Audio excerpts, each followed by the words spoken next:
So, Skylar, actually, you pick something. Like normally there are hard problems, but there are also hard problems. Like you pick something on civilization level. First, maybe like why don't we try to go back to the time and where you started to grow with this idea, and then you said, I cannot not work on this. Like this hmm needs to be my path. Yeah. Thanks for having me again, Neil. Yeah, happy to share the Pleasure. story. So, yeah, for me, like it was actually pretty natural. I've always wanted to become an astronaut since I was 3 growing up. I was very obsessed with space, like most kids, but that never really went away. Um, I decided that I wanted to go down the route of becoming an astronaut, and so I basically poured everything I could into trying to, build myself up towards that career. And so when I was 16, I had the opportunity to learn how to fly aircraft at Comox Air Force Base. Really fun experience. But coming back from the program, I did some reflection and I realized like, hey, like, it felt, I was going deep into like what is like the most meaningful thing that one could do in our generation, right? In this moment of human history. And I thought to myself, well, okay, this is a very traditional or not traditional, very like, hey, this person did it and I have to follow this path. But that's like really not how I guess Mm. achieving the greats really works, right? You have to kind of chart your own path and really affect the most amount of positive change in the world. I think it comes down to enabling everybody to experience something, right? And so I realized like, okay, well, I wouldn't really be fulfilled if I just went up there and came back down. Like, I feel like we want to move humans to the moon and Mars. Like, I felt like a calling to that. Like, we have to make humanity interplanetary. And keep in mind, this is like in high school, and I was like, well, it seems like the world is heading towards this exciting future, right? Where transportation is going to be solved at some point. And like, I was watching the Falcon rockets, I was watching the developments with like, I remember when, the NASA Mars rover landed and just like, oh, there's a lot of kinds of stuff that was happening. Right. And so, um, pretty optimistic and, inspired kid. I was like, well, I felt that the most meaningful thing to work on is to make humanity interplanetary in our lifetime. And so I went down the list where, I kind of like sketched out. I was trying to figure out like, what are the problems that haven't been solved? Yeah. Mm. And so it distilled down to the. What was on that list? Just to have a parenthesis there. Like what else was on your list? I mean, I think it's transportation, communications, like power, and obviously off-world surface habitation is like the thing that everything kind of converged back towards. I became very obsessed over it. It's like, well, if we send robots to the moon and Mars, like why can't we send more complex systems to enable us to live on the moon and Mars? And so it's like, you know, that is that is the most exciting thing. I mean, think about it, right? It's the Promethean moment that's blocking us from exploding on the moon and Mars. Is until we solve off-world surface habitation, we get this exciting future. Um, and so, yeah, it's like I don't know. It's like I guess the short answer, and there's a lot of things we could jump into this. I just want to wrap it up so that you can ask the next question. But it's like it's All an good. Say existential whatever thing. you want. Yeah, Mm. yeah. I mean, thanks. Yeah, it's an existential thing, right? It's like every time I was working on something else, whether that was during Berkeley or interning somewhere, or these kinds of things, like the only thing I could think about was, geez, like we need to do this. Like, I can't like I don't want to be like 50 years old and be like, okay, now I'm gonna start like Mm. working on habitation on the moon of Mars. Like I feel like at that point, this is not something that will be able to be pretty short, right? This is a very important problem, but it's an extremely like you can't quantify the impact. Is my point, right? It's like when humans sailed to the west, or when humans have always gone to explore and expand. That's like the fundamental thing in our DNA as a human species, right? From the inception of like evolutionary thing. But it's like when we sailed to the west, like nobody thought that. Well, this is going to be a very valuable piece of land, and like the ability to develop the technology to construct things in this very valuable piece of land, which is now the United States of America. Um, that compounded like crazy, right? I mean, imagine if you can build or invest in like the foundations of New York City or San Francisco or any big city. where a lot of people live. And so it's like we're coming at that cusp where it's like, yeah, in the beginning, it's hard. Most people are like, well, no, it's like the Overton window, right, has increased, Mm. which is what we've seen with, I believe, after a launch, but also it's 2026, right? We're going back to the moon. It's time to stay. So it's a beautiful time to be alive. But also, I have a feeling the personality trait is also as important as what you can bring as technically capabilities at the same time, because you are someone who literally says sky is no longer the limit. Like, guys, this Yes. is over. And I, this is also in around, you told me when we spoke previously that I'm ready to die on the seal. Like, I want this to make the reality, and then I want to go after that.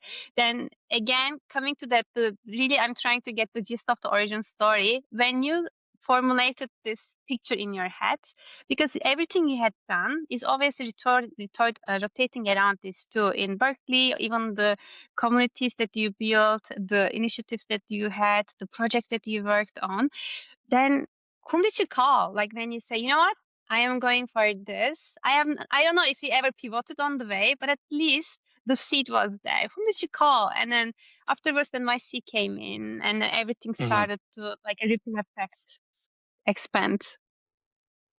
Yeah. Um, I remember, yeah, one of the first people I guess I called was like, he's a mentor and also an advisor of the company, Dr. Robert Lillis. He's worked on really some cool space stuff at Space Sciences Lab. I was at one point working on Space Sciences Lab, and Mm-hmm. actually I got in contact with him when I started the Mars Habitat Club at Berkeley because, well, actually that was just a way for me to work on what eventually became GRU or just explore that. But he was kind enough to um, come on as a science advisor for the club, right? And kind of advise on, different science stuff that I was learning and figuring out around Mars related projects, very high level description. And yeah, it's like, I remember being like, hey, I think it's a time that we not turn the club, but like, I worked on something that's actually going to accelerate us to live on the moon and Mars. And, at the time I was like figuring things out still, but um, very grateful that, people like him encouraged, you know, in the early days, or at least like helped shape the way I was thinking about the Mm-hmm. problem. Um, and frankly, yeah, most of my friends thought I was like crazy. I mean, I was going to graduate a year early, right? And obviously they wanted me to stay like, for the full 4 years. And like they had trips planned and stuff.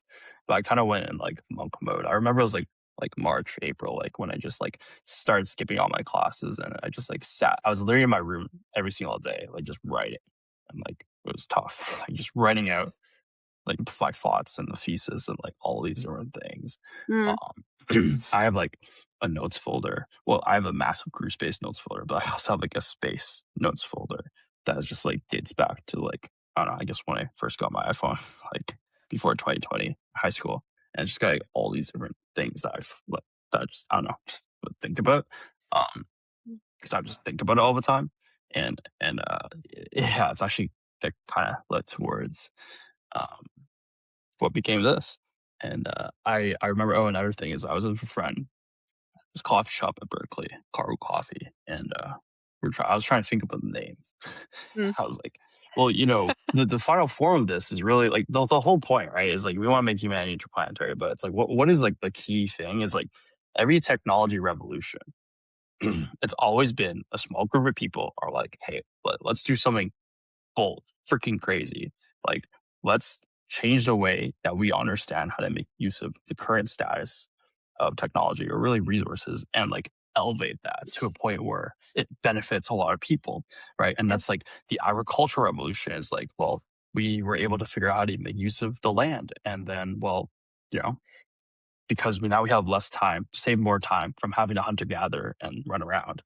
We can develop land on top, and then it's like but other revolutions in the industrial revolution, and it's like, well, now we figured out how to industrialize, right? And then it's the Oh, AI, like .com AI, et cetera, et cetera.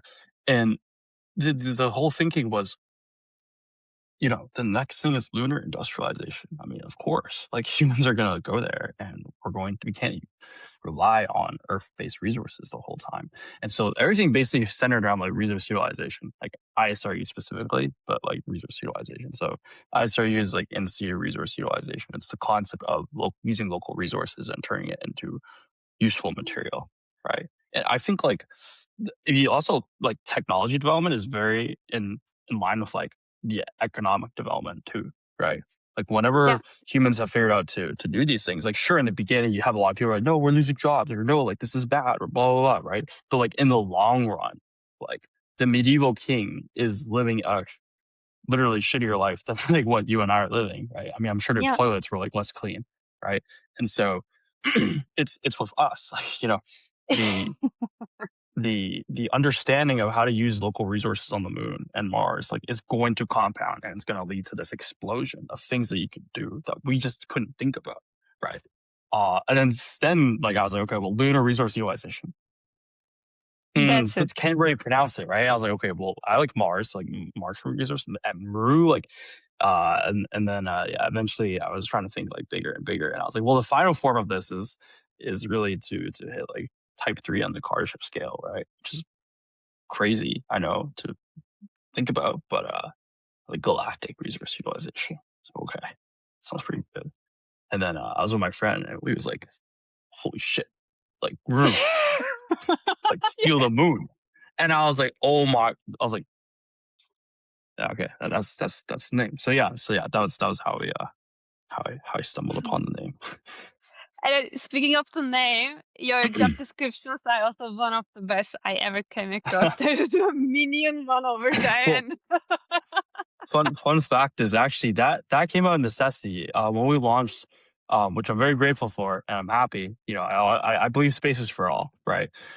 Um, we got so much inbound. I'm like, I just like I don't know where to put them, right? So I was like, hey, like, just okay, I'm gonna make a minion role and just put your resume there, and maybe at one point we'll look at it. But yeah, it's it's fun. I think you gotta have you gotta have both sides with it, right? With building a generational movement is like you have to have the seriousness, but you know, have fun with it too. yeah. And then now, actually, speaking of the seriousness, your white paper is actually a little bit different than any other white paper I ever read. In a way, Okay. it's really very encouraging and still puts the human element into this. Like, because Hmm. in the end of the day, it's always a belief, right? Like, if you believe in this, perhaps you don't see the next 2, 3 steps, but you see that there's this bigger thing. I'm gonna figure this out one step at a time. If you take the romance and this excitement, enthusiasm out, can we just a little bit look at it like a system, the system that you are aiming Yes. for, and then let's Yeah. break this down together so that everybody is able to digest this, and then we are able to highlight a couple of big question marks in our heads. How Yeah. on earth, not but how on moon he's gonna pull this off? By Yes. the way, I'm a huge optimist. Otherwise, I wouldn't be speaking with you. I can see all your reasonings and I see the maths and everything, but there are a couple of things like you stop and probably you have those assumptions in your head too. So let's start with the big picture, and Mhm. then let's just try to break it down into how you see this happening over time. It's such a No, big this is great. question. No, that's yeah. I'll just take it. No, it's a great question. Great question. No bad questions. Yeah. So first, oh yeah, removing all the removing all the philosophy and all that aside. So just going bare bones. What are we trying to do? We're trying to build a hotel on the moon. Okay, for engineering wise, like what does that mean? The hotel on the moon is really a habitat on the moon. Okay, working backwards. So now, yeah, what exactly does a habitat on the moon have to have? We've seen lots of different concepts, over decades and however much longer you would want to count, but a lot of people have thought about this, but the way that we're approaching it is in a very deliberate, like practical, like let's cut out like 99% of the fluff and let's just think about whatever the core technologies that we need to de-risk along the pathway so that we can actually realize this vision, right? I think that's what differentiates serious and unserious. And so when we're looking at the habitat, okay, what do you need to build a habitat? What do you need to solve for?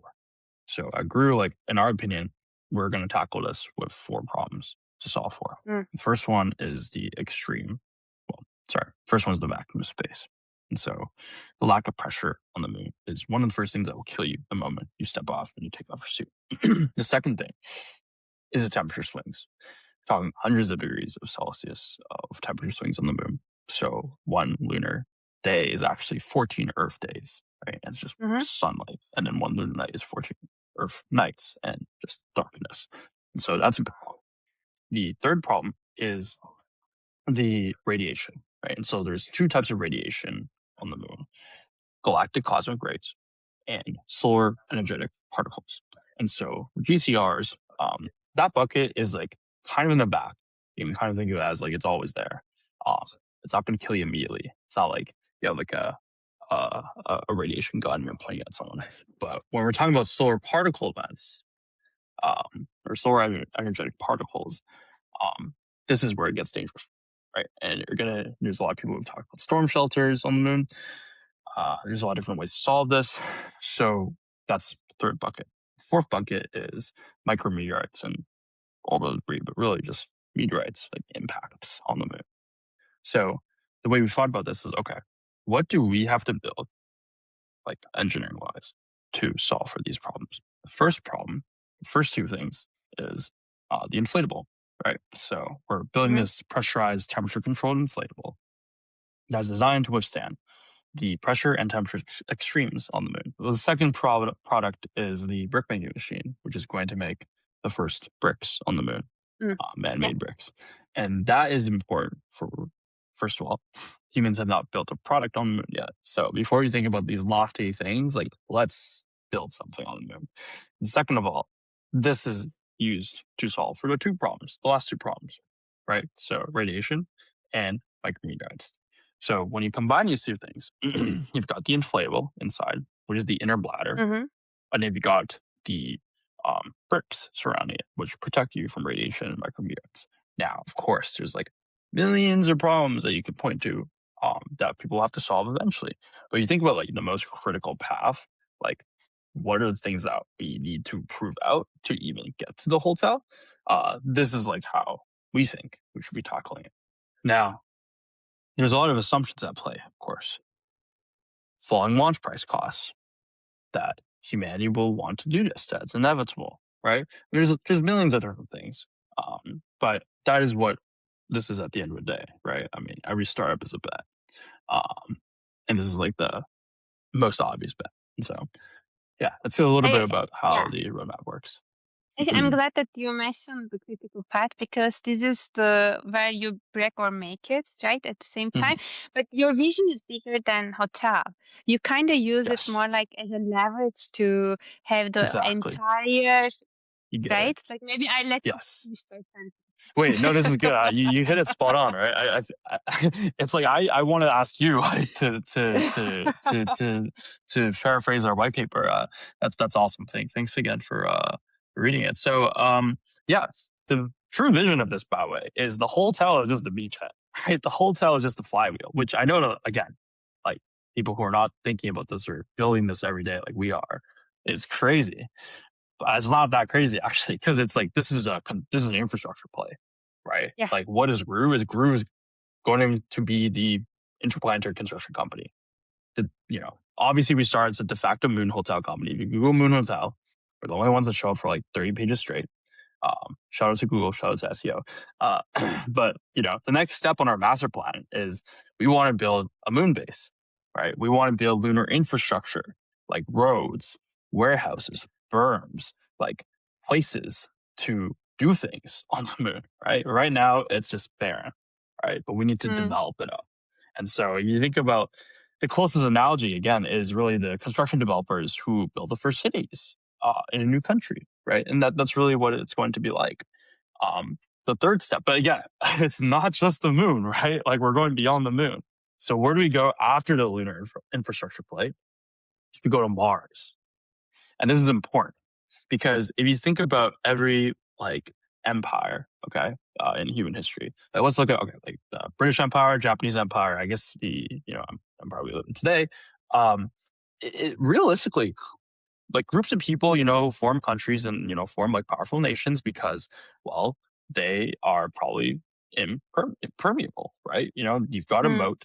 If you're on an island, you've got a moat surrounding you, and you've got a lot of protection from invaders.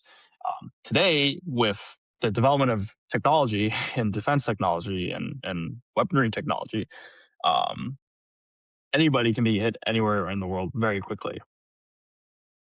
This is, I I think guess, we a are. very timely thing. But my point is, with Mars, you actually have a physical barrier. Like you can't, like, if we have an outpost on Mars, right, and everything happens on Earth, like say World War III or something like that, right, or Mm. what have you. If we're able, assuming big assumption, but if we're able to sustain life on Mars, like that is that group of people, company, country, empire. See, this is the thing: is like a group of people, a company, a country, an empire, a nation. Fundamentally, like physics wise, we're just people, right? It's just a group of people who decide to work together towards a mission, right? So that's why I think whoever is able to build that, right, is really going to be the most powerful But actually, this country, is what I empire in the world. what I like the most about the way you approach this, because you are on Kardashev scale Type III. Like you're Yeah, like at the utmost level ever, and then you work backwards from that. Like it's not like I'm trying to build a software and then I'm trying to work backwards from the what the user needs and so on. But this is yeah, more like an entire ecosystem has so many dependencies to the other players at the same time. But you also exactly. count on that advancements too through time. And now we are even below the first level, like we couldn't even reach the first level, and then yet we are dreaming for the Type Hmm. III. And then Hmm. from there, okay, what is the smallest thing I can prove everyone? We are gonna get there slowly and step by step. And then the genius part from in my mind is the moment you put the goal out there, companies started to reach out to you, even to put their logos on their bricks, like on the bricks that they are about to. And then all of a sudden, see, resources are also being generated somehow. Like it's not that I never like the arguments around, oh, it's such a $1 billion industry with big players, such a startup, how are they gonna pull this out? It's not like you are having the Hmm. resources of another company or family vet that you bring with you, that you will pump your resources in there. You kind of leverage the enthusiasm of the real believers, and then your Hmm. resources literally not on the moon right now, but first on Earth. Perhaps did you also have this kind of, oh wow, I even didn't think about this. Like I even didn't think that would be rolling like a snowball effect going in that direction. I feel like people are working for you now, like to, rally around you, like, hey, how can we help? Yeah, I gotta say, well, first of all, again, wait, you you understand the vision. You pitch it pretty well too. It's yeah, I gotta say, to your point, like with the launch, I was, and as you said, people are kind of rallying together to be behind us, and like how can I help? First of all, I'm like incredibly grateful. Like, don't get me like zooming out. This is the dream. Like, I feel like I'm living the childhood dream in like every possible way. Like super grateful to be able to leading the charge towards this next exciting future, this next, I guess, generation, this next step. And like it's just like the amount of support and like just everything is overwhelming and incredible. With the launch, I kind of work, to kind of tell the story. I mean, again, I I just did the launch on YC, and I wasn't expecting it to go global, and then it hit really global. And I'll summarize it. Making humanity planetary is actually not a technology problem, in my opinion. It's an execution problem. It's an operational problem, right? Like we've gone to the moon before on technology, less than our iPhone today.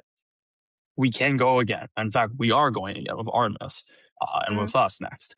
But it's like, if you really think about it, there's no reason why humans can't do this in a lifetime, which is why like we're doing this, right? Is like there is no reason, and we just got to start. We gotta rally together the people.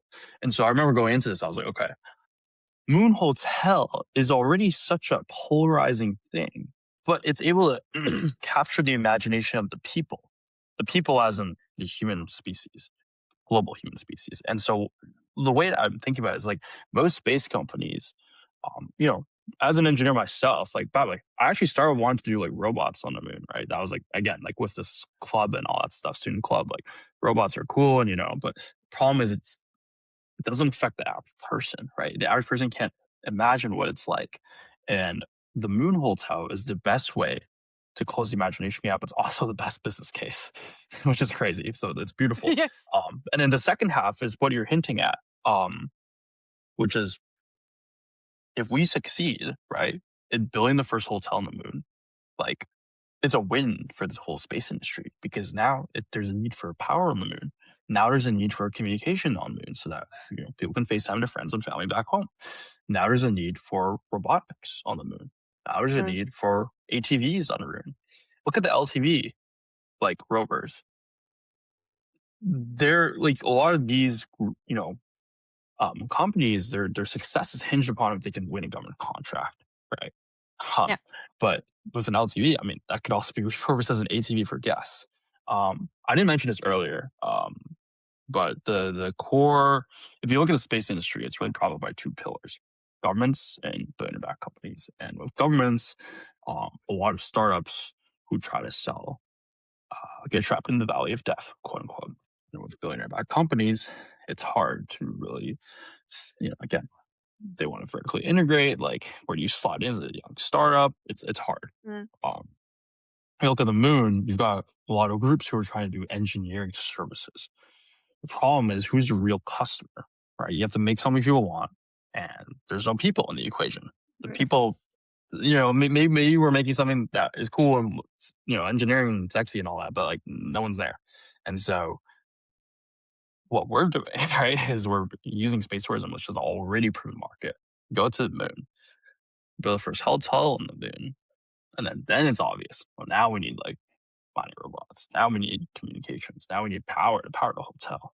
So I think that is probably why we've received the response that we have. Yeah. But I think also this you you mentioned earlier, either on your white paper or one of your interviews, that it looks like something so out of mind, but at the same time, if you think about it, everything that advanced the humanity came from these very audacious goals. Like that's extremely seems like Yeah. impossible, and then they became the reality. And well, Elon Musk is one of the living examples that showed us, like from even scratch you can start and then build things one step at a time. And how would that's why that actually I always say Deeptech is relevant to anyone. It's not just for the engineers, for the nerds, or for the people who think sci-fi, near sci-fi realm, but rather it actually affects your life too. Maybe indirectly, but in the end it touches you.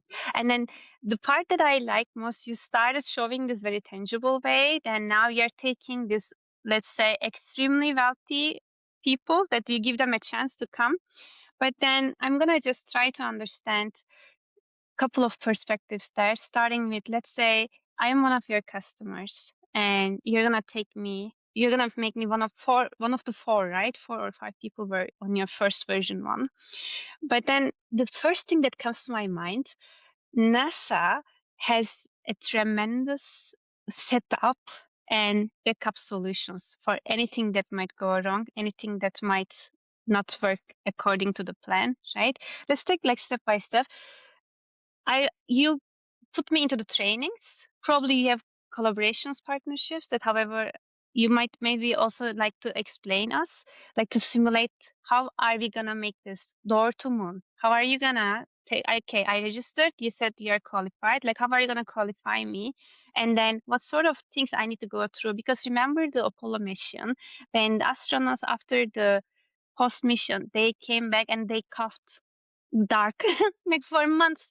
Like we have so many, it's not as easy as we say. Or once you cross zero gravity and then you land on the moon, and also your eyes, your heart, they all get affected. Maybe you have some vision problems too, which happens to 50% of astronauts. So yada yada yada. Like I can keep the list like a little bit going, but you got my point, right? Like how do you take care of this part? Let's talk about that.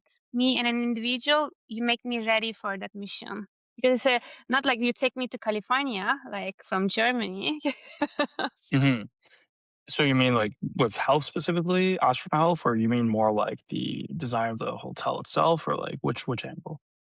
The angle of me Mhm. going there in a healthy way, and then the like I am ready to take it, and when I come back, I don't have permanent severe lung problems or heart disease, Mm, or if anything goes wrong up there, how are you gonna intervene that, or the just to de-risk the things, because we can talk about all things that might go wrong. Like I don't want to go yeah. in that path, but rather those really very big risk elements, and how do you take care of those? For So yeah, that's individuals actually being. yeah. So I mean, those are the four things that are the things that we're solving for when we built the hotel. Is the four things that will immediately kill you on the moon is the pressure and temperature swings. No, I'm sorry, pressure, Mm. lack of pressure, the temperature swings, the radiation, right, and like MMOD. But arguably speaking, radiation is not as big of a problem as what most people think. Um, the other thing is it doesn't matter. I hate to say it, but the first people who are going to go, they're going to go anyways. Like, um, I think a lot of normal people out there are like, oh, like what about like radiation is not going to hurt me, or like like if you're going to go to explore the moon and you're going to live on the moon, like you you got to realize like the people who are doing this self-select already, and they're like willing to take the chance. I mean, that's the Yeah. important part is they're willing to take the chance to make this happen. I'm willing to take the chance to make if I could go, right? It's the same thing. Um, so I think there's always risk. You cannot fully guarantee risk free. This is inherently probably the most dangerous thing people can do, right? It's like that, I think that kind of goes without saying. Um, but if you think about like, well, what is the practical path, right, to making this happen? Because here's the issue, right? If people keep spinning in their circles and their academic circles and keep yapping about like, oh, this is like how we need to do it, and we need this and this and this. Like that's never going to be done because No. that's just stupid, right? And so, like, what we're doing is like, well, okay, like, what are the things that actually are plausible, right? What are the things that are the like 80/20, like the most important things? Like, yeah, you can have this like super elaborate, like, it's called ECLIS, like environment control life support system, that's able to do all these like, really cool things, pass the water through this filter, blah, blah. But if you can't like prove first that you can withstand the pressure on the moon, like that's going to kill you first, not this. Right. So that's how we're thinking about it is like we whittle down the most like big things that are going to hurt people on the moon. And then we think about like what else. Right. But I think just like with the invention of the airplane, the first flights were way more expensive than what you and I pay right now to go, across the Mm. Atlantic, but are way also more or uncomfortable and probably less safe. But that's the thing is like if you want to be the first people, if you want to be an explorer, it's inherently risky, right? If people who are like, oh, like it's like not really my thing, like well that's fine. I mean you're not our customer, right? So and they're Mm. also just gonna come later, so not a But concern. actually, we don't run out of interested people, right? Like there are globally all around the world. Remember the Dear Moon project, the Japanese Hmm. billionaire that he focused on, but then for several reasons the project got hold off, like it didn't go. Do you sometimes like think like, because when you take a look at that project, one of the key reasons was these timelines were constantly moving, and they were not able to see when this is gonna be a reality. Like, how do you see yourself being the prioritization for all those big companies? Because right now your transportation needs are covered. Like, you can really nicely delegate. And even if this doesn't happen with SpaceX, Blue Origin is as an alternative. How do you see this not gonna be constantly moving goal? Mm. I'm not worried so much about the finance. I'm just worried about like how. how GRU Space is gonna make themselves priority so that the others are also gonna partner and open the path for you. When I checked the Dear Moon project, one of the key Yes. reasons were so many things were expectedly going wrong, but at the same time, it didn't become the priority of the collaborators who were gonna make this a reality. How do you make sure that you get the service that you need on Oh, time? how comments on the status of these, who we're working with? That's all under NDA, but Mm. I'll just say the launch went well. That's all I can say. Yeah. Maybe can you help me understand which parts are you expecting to as a service from the other Oh, I see. company? Yeah, yeah. And So like, okay, we're not building like the rocket, for example, right? no, no, Or no, no. any of that stuff. We're exclusively solving for the off-world surface habitation. And then now to go back to the later stage of your per goals, that Mhm. regarding the building and infrastructure, how is it going? Like where are you right now? Yeah. The bricks. The bricks, yes. It's in our lab over there. we've Yeah, so we've developed in like literally 6 weeks, we've developed a prototype in our lab that is designed to make the world's first bricks on the moon. It's the MVP version of it. So the next stage is to turn that into flight hardware and send it to the moon, which is very exciting. And so what the machine does, you can kind of think of it as a black box, right? This is the first product that we have. Mm, Actually, we've got a product video, launch video, second launch that's coming very soon. So cool. stay tuned for that.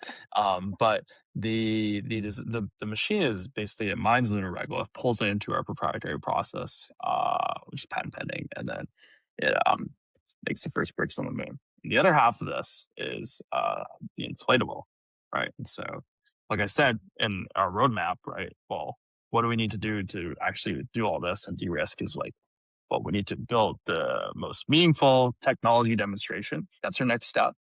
Test it on the actual moon. I mean, in space engineering, there's this thing called flight heritage, right? NASA has this ranking system called TRL, technology readiness level. Essentially, you're, as a space company, you want to like move that up as quickly as possible. You look at StarCloud; they're the first guys who like did that data Yeah. center demonstration in space, right? And that obviously ushered in a whole new era of stuff going on, which is really cool. But more importantly, it actually did the thing. I mean, that's kind of the same sense as like when space engineering, you want to prove quickly and meaningfully that the most basic version of your technology works in the actual environment. And people can keep talking in circles about like, well, we need to do it this way or we need to do it that way or whatever, but like doesn't freaking matter until we actually go to the moon and do the thing, right? Like Mm, nobody has any grounds of saying that we have to do it this way or we can't do it this way if they haven't even tried or done it on the moon. And so for us, like that's what the machine is for, right? Is well, what do you need to do next? Is well, we're going to send that machine, that box, to the literal moon and make film the world's first bricks being made. Humans' first bricks being made on the moon. It's like the Stonehenge moment. mm. And it's gonna Uh, be uh, insane.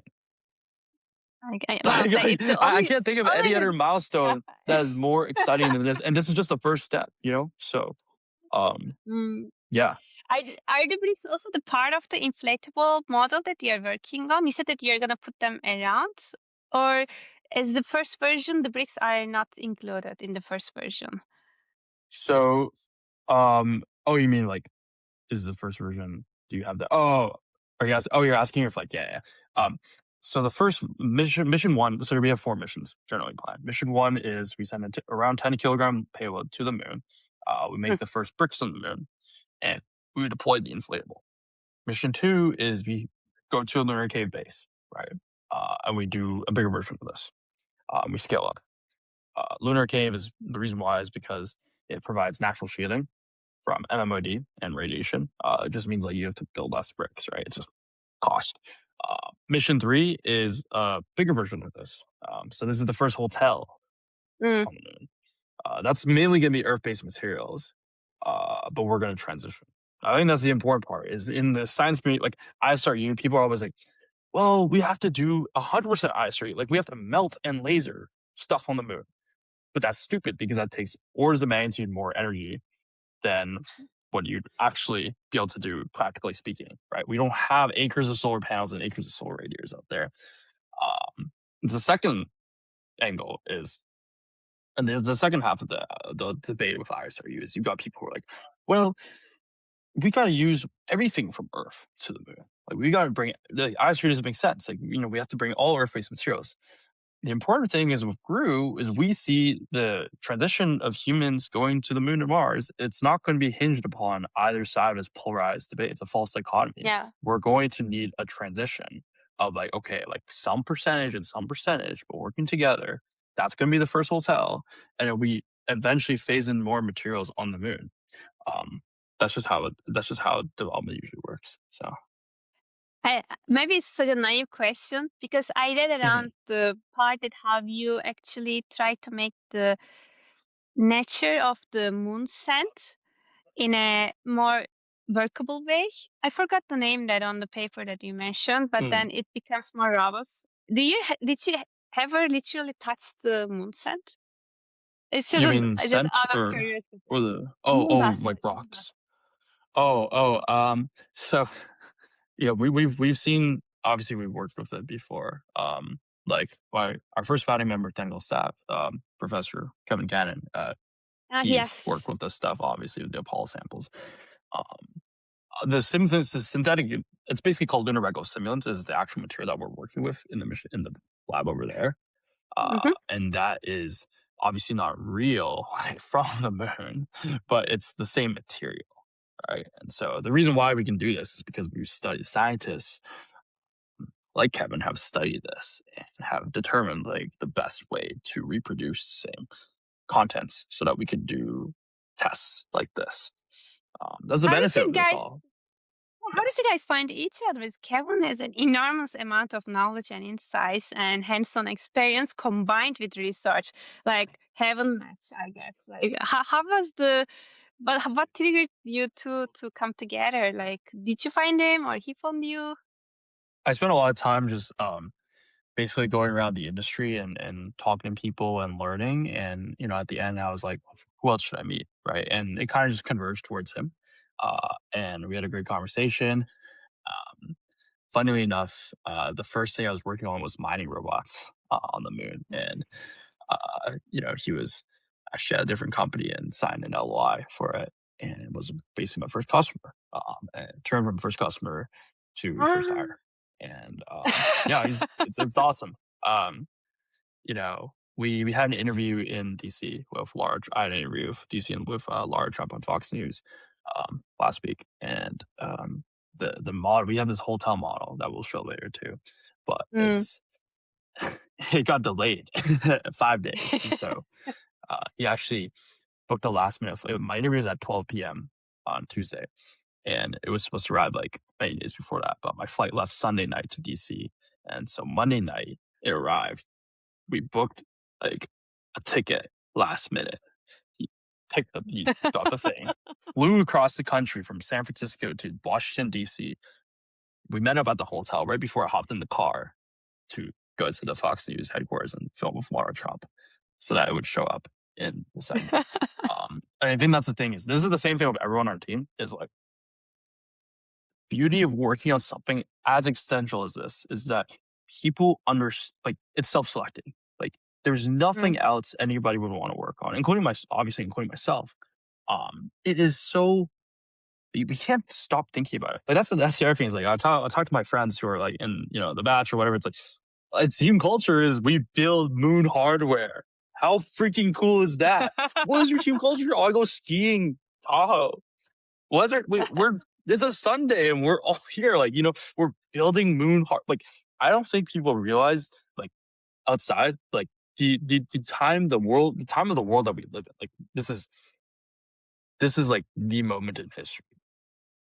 Like we're Definitely. building the foundation for civilization on the moon and Mars. And so I think it's just like it's mission driven is kind of what I'm getting at is the classic Silicon Valley term. Everyone is just like, it's magnetic, and I guess energy is there. So yeah. And I think it doesn't take you even so much, right, to figure this out. Like immediately when you sit down and start having a conversation, then there you also get the sense whether you want to spend another 10 more, 15 more minutes to explore further or not. Because these things that you feel it in your heart before your head, like if the person is really driven to that. I am so much enjoying the conversation, but at the same time, I know Cameron has a couple of questions for you too. Let's just, yes, invite Cameron. Yeah. So I know you did send a message saying you have to jump. So Yeah, I guess I have a hard stop actually. They're outside, but no, that's all good. If you want, Yeah. we can send them through afterwards and get them answered, and that's perfectly fine. Amazing listening to you. It's been like genuine. I'm getting off this call with just like so much energy about it, and it's infectious. Thanks, so I just want to say thank you. And again, luck to sorry you. that I had to have a hard stop. I'm sorry about that. Again, like I'd love to have more time with you guys. It's just good. we're in the, it's super intense. Yeah. No worries. The time difference, I didn't really compute properly. My final, because we have a little tradition, the previous guest ask a question. Do you have like a minute? It's just a minute question. Yeah, go for it. I'm just gonna let them know that okay, just do that, and in the meanwhile, then I'm gonna post the feel free to ask the question. Yeah, it's coming from Matthew Sutton. He's an investor, private investor. Also, he's helping entrepreneurs in Harvard University to make their dreams true. So his question is, what is the moment that played the most important role on directing your life's journey? How has it shaped you? I think death plays a very important role in the journey. I've had weirdly more near-death situations than most people, I think, my age. I've gone to the ER like over 20 times for allergic reactions, like anaphylactic allergic reactions. And one time I was in Korea, and it's like a couple days before I was supposed to turn 20. And I was like intubated. They had like IV and everything. Like I was like completely like about to pass out. And this is during spring break, and I only thought of two things, which is one, how sad it'd be if, I'm the only child my parents saw, their only child died in front of them. And number two is I didn't think about relationships. I didn't think about my classes. I didn't think about midterms. I didn't think about the internship. I didn't think about my friends. The only thing for some reason I thought about was like how sad it would be if I wasn't 8 years old. I woke up on my deathbed and be like, damn, at least I tried, or I put people on Mars, or at least I died trying, or I went there. And then so after obviously, surprise, I'm alive, came back to Berkeley and I was like, okay, we're starting the Mars Habitat Club now.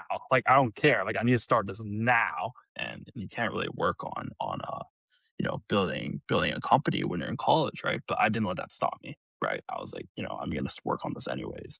And this is the same thing that happened to me when I was 16 at the glider pilot program is I got word that someone else who actually didn't make it into the program, but did pilot training elsewhere, passed away in a mid-air collision. And, we had a whole meeting in the mess hall, the commanding officer was very intense. And I when you're up there in a glider, you have to make the runway 100% of the time. There's no engine, there's no parachute. You have to execute. And it taught me at a very early age how to be, I guess, calm in like very intense situations. Like I've had some near misses as well. And these things shape the way I think about like, you have to start now. You cannot do the deferred lifetime. You have to do what you care about like now. There's no alternative. I think there's too many young people who are like, I need to do this later. I need to go work at this thing. It's bullshit. Just start now. Like, I don't understand why people wait. Like you could die. We could all die tomorrow, right? For heaven's sake. And so that's the thing is like, I feel so happy about is like, if I die tomorrow, like I'm happy. Well, I actually wouldn't be happy, but as in like, at least like we're on this trajectory. We're leading this thing. In peace, yes. Sorry, okay. I should probably jump to let them in, but thanks a lot, guys. It was a great conversation. Thank you so super much, refreshing. Thank you. Thank you, guys. And all the best. Thank you. Ciao. Thank you. Bye.